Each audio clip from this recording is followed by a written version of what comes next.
Hi everyone, this is Ethan with WTFVEGANFOOD.com, and I'm sitting here today with Dan Mims from theethicalman.com. Say hi, Dan. Hey everyone. He does what I tell him. It's pretty awesome. We're going to be talking with Dan today about his website, The Ethical Man, and our little trip around New York City yesterday where we looked for the holy grail of vegan menswear, the vegan suit. So Dan, talk about The Ethical Man a little bit. The Ethical Man is it's the first ever menswear store for vegan men, and it's also a style blog with what I call essential reading, style tips and just advice about how to groom well and how to, from everything to dressing appropriately for work to dressing well for a date and those sorts of things. The reason why finding a vegan suit is what I call the holy grail of sort of vegan menswear is because it's not that it's a complex proposition. It's just that most places don't carry them, and that's because suits are very often made with wool. That's sort of the main fiber that they use, especially in fall, winter when it's getting cooler.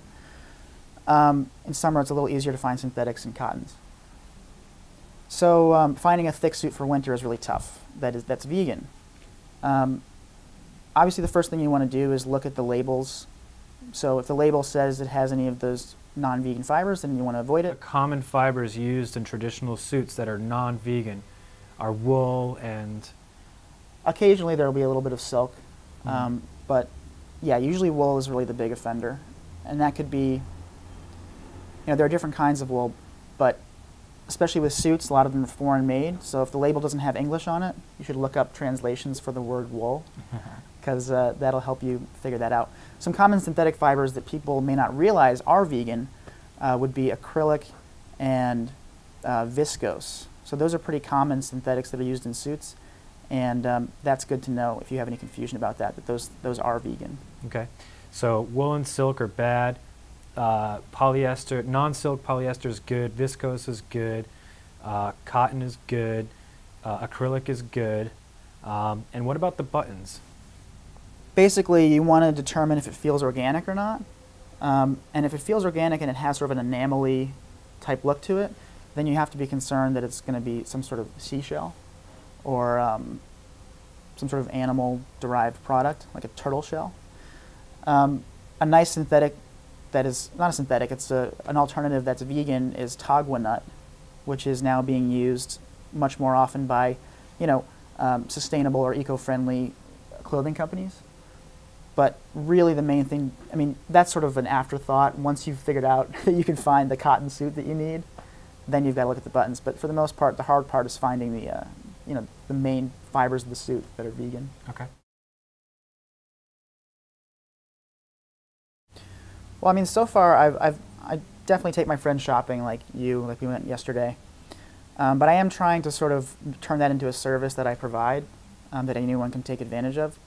So I'm going to start doing personal shopping and styling, which essentially means that I just would take people around and help them navigate New York stores and find what they want and what works well with their bodies.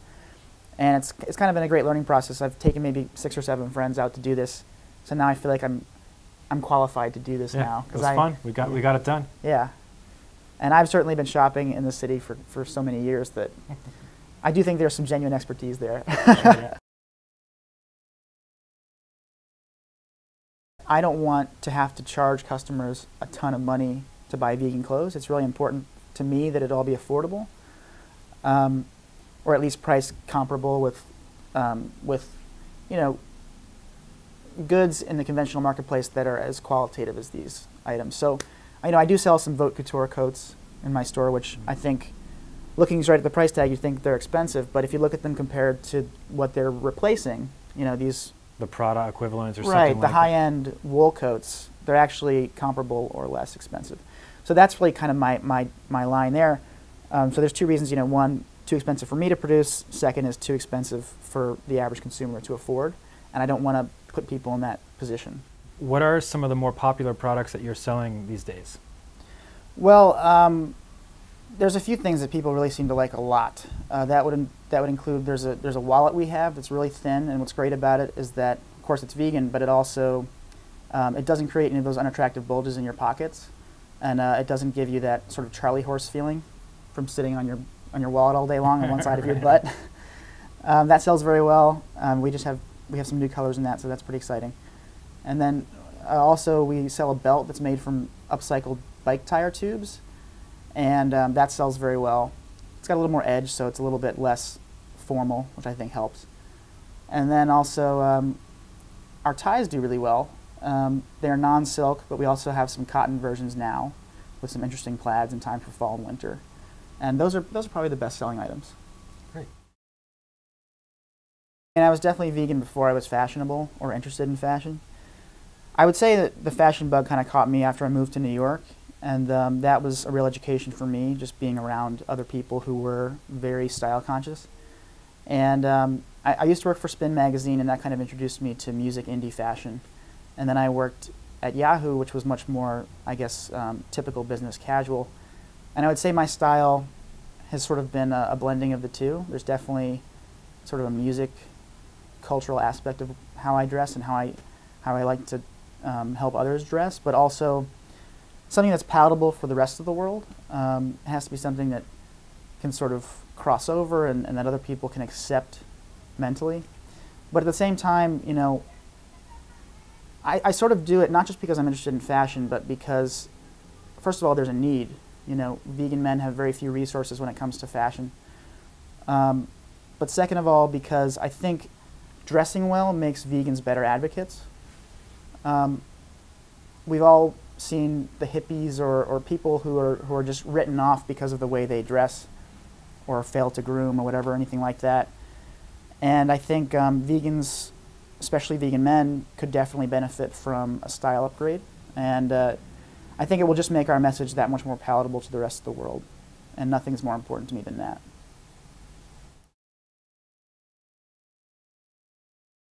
So the band, there's two founding members. It's myself and my twin brother. We're both vegan, and we're the only permanent members, so we like to say it's an all-vegan band. We just put out our first record, Past, Present, Future, and to give you an idea of the musical style, it's one single 25-minute song.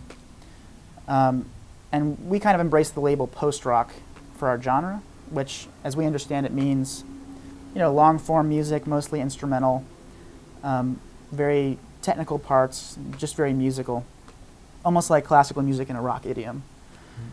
And we also like to think of it as topographical. So when my brother writes songs, what he's trying to do is create a sonic landscape that the listener can sort of feel like they're a part of. And you're the drummer in the band? Yes, I play the drums. Cool.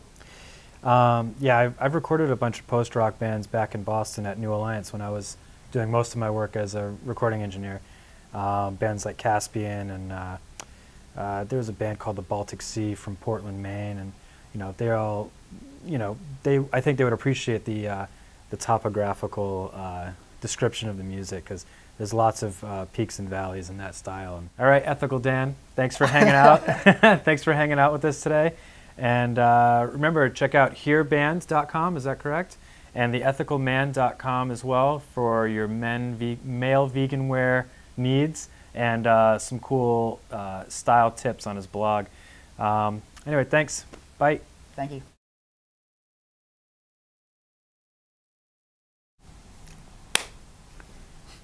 Just kidding. We don't really need to do that. It's a B-roll of us playing video games. Yeah. Great. Now I'm kind of feeling like a little slouch. I'm not wearing a tie. I don't know how my beard's looking right now. Don't. Should I look at the camera more? I feel like I'm never looking at the camera. Well, thanks a lot, Dan, for sitting around with us. Sitting around. We're just hanging around. Do you think it's good? Do you think it's good so far? I think it's okay. Anything we need to reapproach? Am I not looking at the camera? Like guys. I am. I mean, we're in your ear too, so it's even better.